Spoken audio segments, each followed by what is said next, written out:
Өнөөдрийн нэвтрүүлгийг би нэг асуултаар ихтэй гэж бодож байна. Хоогоор илэрхийлж болдгүй зүйлийг юугаар хэмждэг юм бол? Жишээлбэл соёлыг бид нар юугаар хэмждэг юм бол?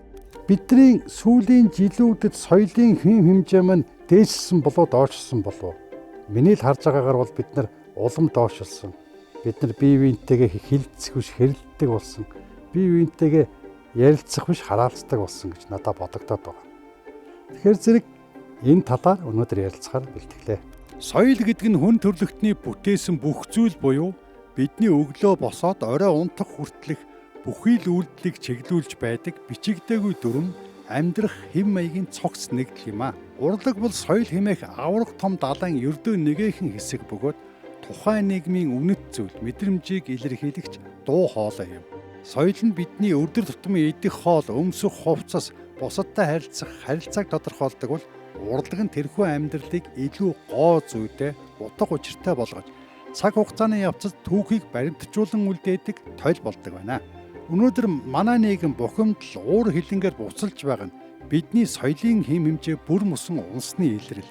Хүн хүнээ хайрлах соёл үгүй болсон газарт хүн нэг нэгнээ хэмлэхэд бэлэн үргэлжийн зөрчилдөөнтэй байдаг. Тоогоор илэрхийлэгдэхгүй энэ үнэт зүйлийг бид болцохож болоогүй байна гэж хэмжих аргагүй ч нийгмийнхээ ерөнхий уур амьсгалаас тодорхой харж болно.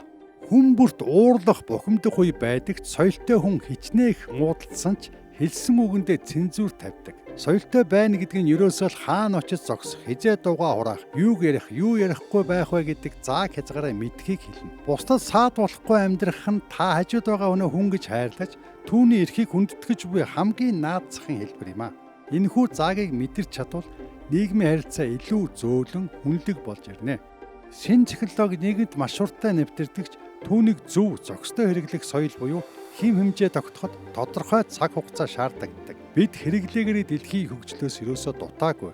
Цэгрэг технологи хөгжсөн ч хүний ухамсар түүнтэйгээ хөл нийлүүлэхгүй байгаа бол бид технологи хэрэглэх соёлд суралцах хэрэгтэй болно. Хамгийн гол нь бидэнд хүнийг хүн гэж харьцах соёл дутагдсанаас бид шинэ боломжуудыг бие биенийхээ эсрэг зэвсэг болгон ашигласаар байна.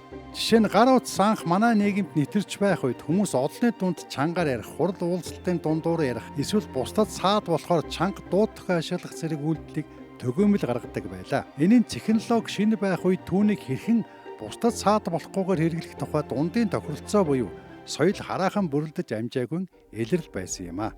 Соёлтой байхын наадсахын хязгаар хүн хаана очиод зогсох, юуг ярих, юуг ярихгүй байхаа мэддэг байхыг хэлдэг юм байна. Хүн бүрт уурлах бүхэнтэйгүй байна. Гэхдээ соёлтой хүн хичнээн уурсан ч гэсэн хэлсэн үгэндээ цензуур тавьж, хүний ёсноос хэтрэхгүй гажихгүй байх дотоод цензуур буюу хаалттай байх ёстой.